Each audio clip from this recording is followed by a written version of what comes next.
mendengarkan, mempelajari firman Tuhan. Bapak di surga, kami menyerahkan waktu ini ke dalam tangan-Mu untuk mendengarkan sebagian dari sabda dan firman-Mu. Tolong hamba-Mu yang akan menyampaikan firman ini, Tuhan urapi. Dan semua kami yang mendengarkan, Tuhan kiranya juga memberikan kasih karunia berkat-berkat-Mu kepada kami semua, sehingga kami dapat tetap di dalam Tuhan. Apapun yang terjadi, kami percaya, kami tetap mau setia di dalam Tuhan.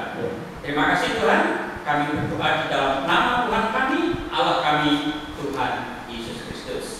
Amin.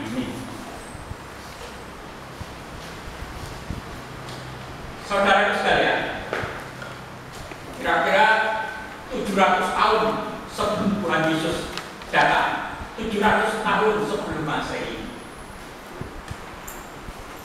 nabi-nabi di Israel itu sudah melihat suatu gejala-gejala masa kesusahan, masa penderitaan yang akan dialami oleh bangsa Israel, baik Israel di utara maupun yang di selatan. Banyak nabi-nabi yang telah memperingatkan, tapi banyak juga orang-orang Israel ini, baik yang di utara maupun yang di selatan, tidak mau mendengarkan.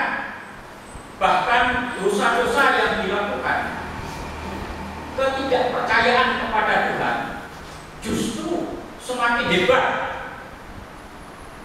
Dan ada kejahatan-kejahatan besar di negeri Israel. Nabi-nabi memperingatkan. Salah seorang di antara nabi-nabi itu adalah Nabi Habakuk. Dia melihat, lantas kemudian dia melihat ratusan tahun sebelumnya, dia melihat bahwa masa kesusahan itu akan terjadi. Dan dia menyampaikan nubuatannya. Nubuatan beda dengan ramalan. Kalau ramalan dukun-dukun itu mengatakan besok akan terjadi ini, besok akan terjadi ini, besok akan terjadi ini, besok nasibnya begini, itu ramalan. Tapi kalau nubuatan itu, pernyataan itu dari Tuhan yang menyatakan apa yang terjadi. Itu bedanya nubuatan dan ramalan. Nabi Habakuk menyampaikan nubuatan yang dari Tuhan bahwa Israel itu akan mendapatkan hukuman oleh karena ketidaktaatan mereka kepada Allah Israel. Apa yang dilihat oleh Nabi Habakuk ratusan tahun sebelum peristiwa besar itu terjadi, sebelum masa kesusahan itu terjadi, dia melihat ada krisis iman kepada Tuhan Allah Israel.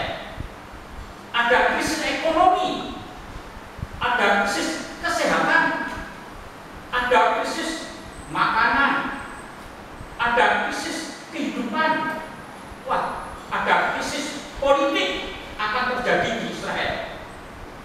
Orang tidak percaya. Nabi Habakuk melihat terus, menantikan terus, lihat terus. Makanya para ahli Alkitab mengatakan Nabi Habakuk adalah nabi yang menanti-nantikan hari Tuhan, nabi yang menantikan masa-masa penderitaan, nabi yang menantikan masa-masa kesusahan. Saudaraku, masa-masa kesusahan apa itu yang dialami oleh bangsa Israel? Berturut-turut. Pertama, berturut-turut Israel Utara diserbu dan dihancurkan oleh bangsa Asyur. Biasa sekali bangsa Asyur kejam. Itu terjadi. Padahal itu ratusan tahun sebelum Nabi Habakuk terjadi. Kemudian yang Israel yang selatan yang disebut Yehuda itu juga dihancurkan oleh bangsa lebih kejam lagi, yaitu bangsa Babylon. Nah, pada masa-masa sebelum mereka dihancurkan, dosa-dosa apakah yang telah dilakukan oleh bangsa Israel? Kesalahan-kesalahan apakah yang telah dilakukan oleh bangsa Israel? Kita akan melihat dari Alkitab, yaitu Habakuk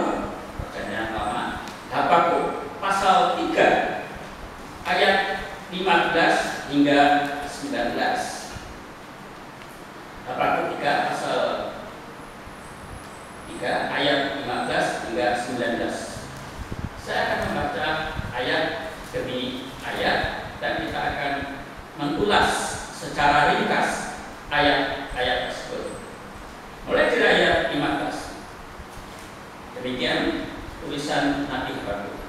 Dengan kudamu engkau menginjak laut, timbunan air yang membuih. Ini menyatakan kedatangan Tuhan yang sudah marah kepada bangsa Israel. Dia datang, tidak ada yang bisa menghalang-halangnya. Digambarkan dengan kudamu, engkau menginjak laut, artinya engkau tidak ada yang bisa menghalang-halangi kehadiran Tuhan untuk datang ke Israel untuk menghukum orang-orang berdosa di negeri Israel. Kita, bangsa kita juga sudah banyak dosanya kepada Tuhan. Tuhan akan datang untuk melawan, menghukum negeri kita dengan bermacam-macam masalah, dengan bermacam-macam krisis. Bukan semua bangsa Indonesia kita ini bersalah dan berdosa. Ada sebagian orang, mungkin sebagian kecil ya, yang tetap taat, tetap setia pada Tuhan. Cuma sebagian besar adalah orang-orang yang tidak percaya. Tuhan akan datang, ada masanya, seperti yang dikatakan oleh Nabi Habakuk. Dan itu sudah terjadi di Israel, dan sekarang sedang terjadi juga di Indonesia. Kemudian ayat 16, ketika aku mendengarnya, gemetarlah hatiku, mendengar bunyinya, menggigillah bibirku, tulang-tulangku seakan-akan kemasukan sengal, dan aku gemetar di tempat aku berdiri. Namun dengan tenang akan kunantikan hari kesusahan yang akan mendatangi bangsa yang bergerombolan menyerang kami. Apa yang terjadi? Pada waktu itu Israel Selatan, rajanya adalah Raja Yoyakim. Raja ini lemah, ya lemah imannya, lemah mentalnya, lemah kehidupannya. Dia bekerja sama dengan raja dari Mesir, namanya Fir'aun Neko. Fir'aun Neko adalah raja Mesir pada waktu itu. Dia berkomplot dengan raja Mesir. Karena apa? Dia takut kalau tidak ada bantuan dari negeri Mesir, nanti Yehudanya akan dihancurkan oleh, sudah mendapatkan ancaman dan akan dihancurkan oleh bangsa Babylon. Maka dia mencari bantuan, mencari pertolongan, mencari sahabat yang bisa diandalkan. Sahabatnya siapa? Yaitu Fir'aun Neko dari Mesir. Dan bersahabatlah mereka untuk menjaga Israel dari serbuan Babylon. Tapi apa yang terjadi? Fir'aun Neko itu ada maunya. Dia berteman, tapi dia mengirimkan pendeta-pendeta Mesir, pendeta-pendeta yang menyembah dewa-dewa Mesir, dikirimkan ke negeri Israel. Dan si pendeta-pendeta itu makin besar, makin besar, makin besar pengaruhnya. Dia mempengaruhi orang-orang Israel, tidak lagi menyembah kepada Allah Israel, tetapi mulai menyembah dewa-dewa Mesir. Dan tidak hanya itu saja, dari negeri Mesir lama-lama memperbudak orang-orang Israel, memperlakukan Yoyakim itu sebagai raja boneka. Misalnya didatangi sama Fir'aun Mesir, Yoyakim, kirim besok rakyatmu untuk ke Mesir. Apa? Untuk bikin benteng, untuk bikin rumah-rumah, untuk membuat bangunan-bangunan, untuk membuat piramid-piramid, kuburan-kuburan raja-raja Mesir. Kisah, ya, terima kasih, saya siap kirimkannya rakyat Israel, dijadikan budak di negeri Mesir. Mereka membangun benteng-benteng Mesir, mereka membangun piramid-piramid Mesir dengan kerja paksa, tanpa upah, tanpa gaji, sudah menderita banyak yang mati di negeri Mesir. Mesir. Itu melambangkan bahwa, menggambarkan bahwa bangsa Israel mengalami krisis iman. Dia sudah tidak lagi mempercayai kepada Allah Israel. Mereka malah percaya kepada dewa-dewa Mesir. Mereka krisis politik. Mereka Raja Yoyakim pada waktu itu Raja Israel dijadikan raja boneka oleh Firaun Neko dari negeri Mesir. Dia hanya disuruh apa-apa saja mau, mengalami krisis politik, ya krisis iman, ya krisis politik, mengalami krisis pangan, ada makanan harap dikirim ke Mesir, yang menikmati orang Mesir, yang bekerja orang Israel, yang menikmati orang Mesir. Wah, benar-benar terjadi yang sangat kacau sekali, sampai makanan-makanan, minuman-minuman itu sampai kering, kering airnya, kering makanannya, kering tubuh-tubuhannya. Sapi-sapi ternaknya itu sampai dibawa ke Mesir untuk dinikmati oleh orang-orang Mesir. Orang Israel tidak bisa berbuat apa-apa. Katakan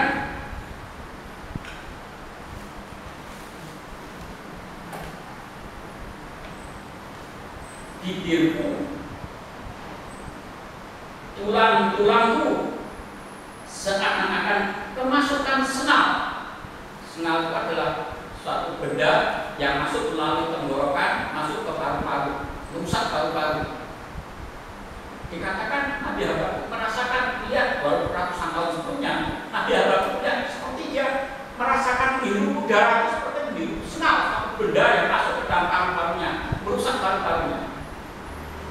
Saudara, virus corona itu masuk melalui hidung, masuk melalui tenggorokan, dan hingga di paru-paru. Dari sana tempatnya virus corona itu bersarang di dalam manusia. Itu yang akan merusak manusia. Rupanya hal itu pernah terjadi 2 tahun yang lampau, dan sekarang terjadi di Indonesia. Dan aku gemetar di tempat aku berdiri, sampai di tempat berdirinya tempatnya Nabi Habakuk sendiri digambarkan, dia sampai gemetar. Namun dengan tenang akan kunantikan hari kesusahan. Jadi belum terjadi, namun Nabi Habakuk mengatakan dengan tenang akan kunantikan hari kesusahan. Hari kesusahan itu akan datang, hari masa virus itu akan datang. Kalau di Indonesia sekarang, hari masa virus corona itu akan datang. Tapi dia dengan tenang diberitahukan, disampaikan kepada bangsa Israel. Tenanglah. Kalau sekarang kita baca, disampaikan kepada kita, tenanglah menghadapi masa-masa krisis, masa-masa kesusahan.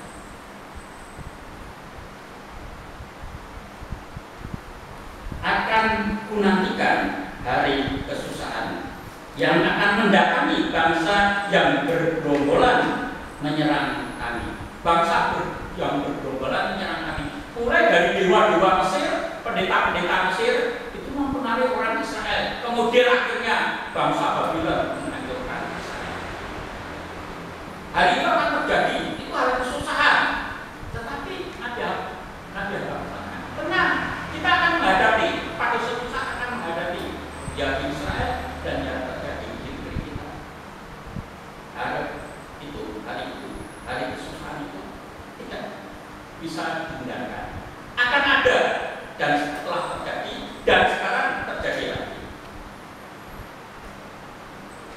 Ayat ke-17,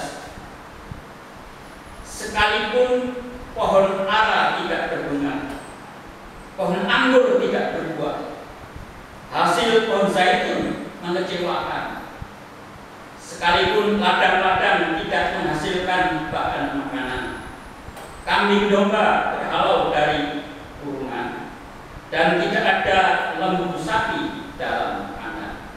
Ini menggambarkan krisis ekonomi yang akan terjadi pada waktu itu di negeri Israel. Dan kemudian terjadi suku sampai pohon-pohon yang menghasilkan makanan, pohon ara, pohon zaitun tidak menghasilkan buah sama sekali. Terjadi kelaparan. Sapi-sapi, lembu, peliharaan diandalkan, terhalau semua dari kandang. Masa pengangguran, tidak ada pekerjaan, hebat sekali yang akan terjadi dialami oleh bangsa Israel. Itu terjadi kira-kira 600 tahun sebelum Masehi.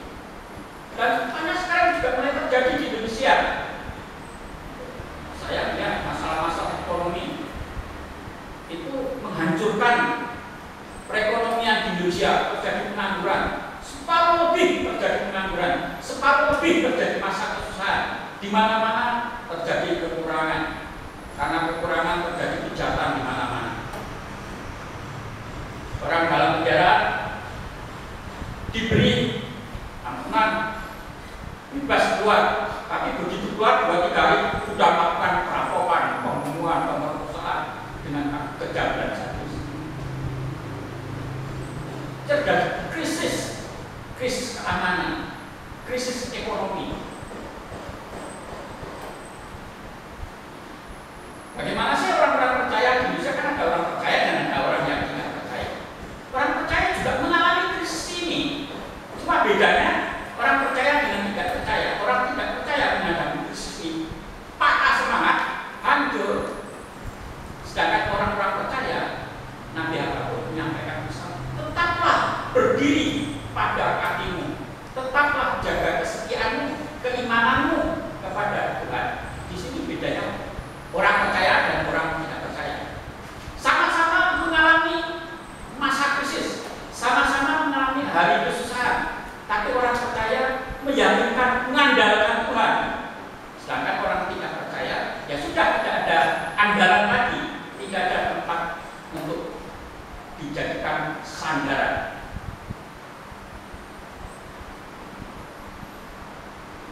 Ayat ke-18. Namun aku akan bersorak-sorak di dalam Tuhan, beria-ria di dalam Allah yang menyelamatkan aku. Ini yang dimiliki oleh bangsa Israel, orang-orang percaya di Israel pada waktu dulu, pada waktu 400-an tahun yang lampau sebelum Masehi. Sekarang kita pun juga mengalami masa krisis ini. Tadi cuma bedanya, kalau orang percaya, dia punya andalan, punya pegangan, punya harapan, yaitu Yesus Kristus Allah kita. Sedangkan yang tidak percaya, ya sudah, hancur, bubar, ambiar. Kalau kata gigi kempot, ambiar sudah. Di sini letak perbedaan kita. Kita orang percaya, orang beriman, walaupun menghadapi kesusahan, tapi kesusahan yang kita hadapi, kita punya pegangan, ada harapan. Yang tidak punya Tuhan Yesus, ya sudah, tidak punya harapan. Kalau seperti misalnya suatu negeri musim panas, keadaan panas semua, orang percaya, orang beriman dengan tidak beriman, sama-sama menghadapi panas. Jadi kalau kita menghadapi masa kesusahan, orang percaya maupun orang tidak percaya sama-sama menghadapi kesusahan, sama-sama menghadapi ancaman, sama-sama menghadapi krisis. Cuma bedanya kita punya pegangan, kita punya pengharapan, kita punya tempat berlari untuk minta tolong. Sedangkan orang-orang yang tidak percaya, ya dia akan bingung, salah, tunjang malam, tidak ada harapan. Kalau mereka punya harapan, harapannya salah karena Tuhannya salah. Dan yang terakhir ayat yang 19, Allah Tuhanku itu kekuatanku, yang membuat kakiku seperti kaki rusa, yang membiarkan aku berjejak di bukit-bukitku. Inilah yang disampaikan oleh Nabi. Walaupun negeri Israel nanti akan menghadapi masa kesusahan, tapi Nabi Habakuk melihat ya seperti kaki rusa gunung. Kalau sini kaki rusa itu namanya kaki rusa gunung. Rusa itu ada dua, ada rusa gunung dan ada rusa hutan. Beda sedikit.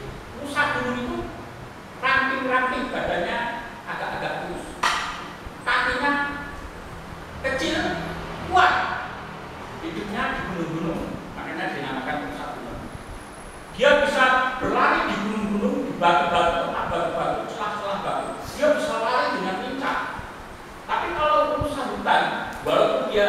binatang yang lincah, tapi tidak selincah rusa gunung.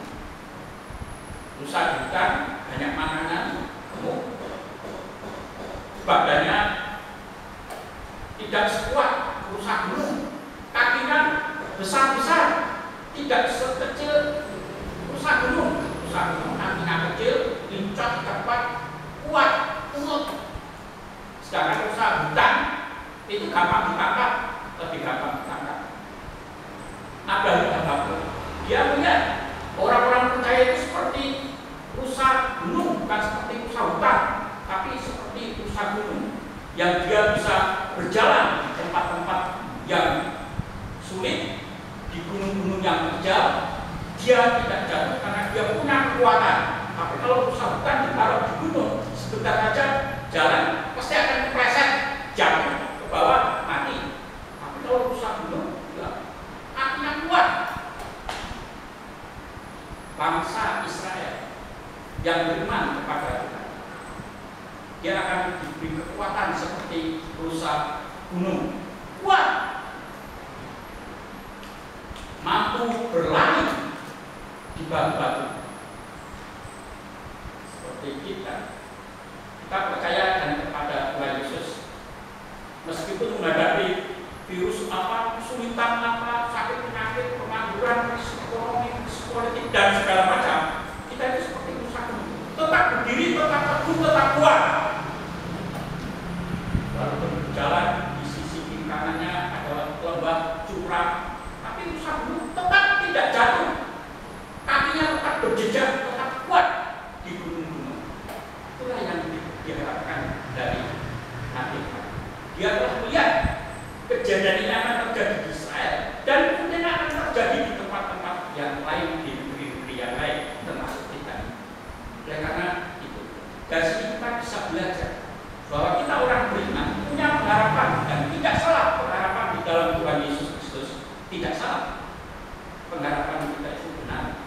Meskipun kita turut-turut sama-sama menghadapi krisis corona, krisis keuangan, krisis ekonomi, krisis kesehatan, kita tetap beda. Kita punya kekuatan, kita punya pengharapan.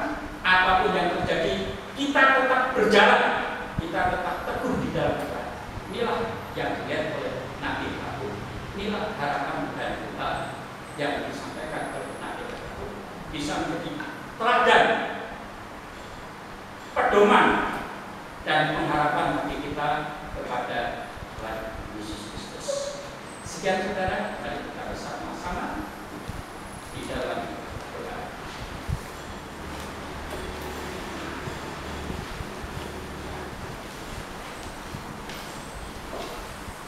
Bapa di surga, kami telah mendengar sebagian sabda dan firman. Kami menghadapi kesulitan, tapi firman-Mu menguatkan kami bahwa kami harus tetap teguh, tetap setia, tetap percaya, dan tetap berpengharapan di dalam Tuhan. Kami percaya, tolong kami Tuhan, iman kami mungkin lemah, tapi Engkau mengetahui keadaan kami, iman kami. Kiranya Engkau memberikan pertolongan dan kekuatan kepada kami. Terima kasih Tuhan. Kami mengucap syukur, kami berdoa, kami beriman kepada-Mu. Kami berdoa di dalam nama Tuhan kami, Allah kami, Tuhan Yesus Kristus. Amin.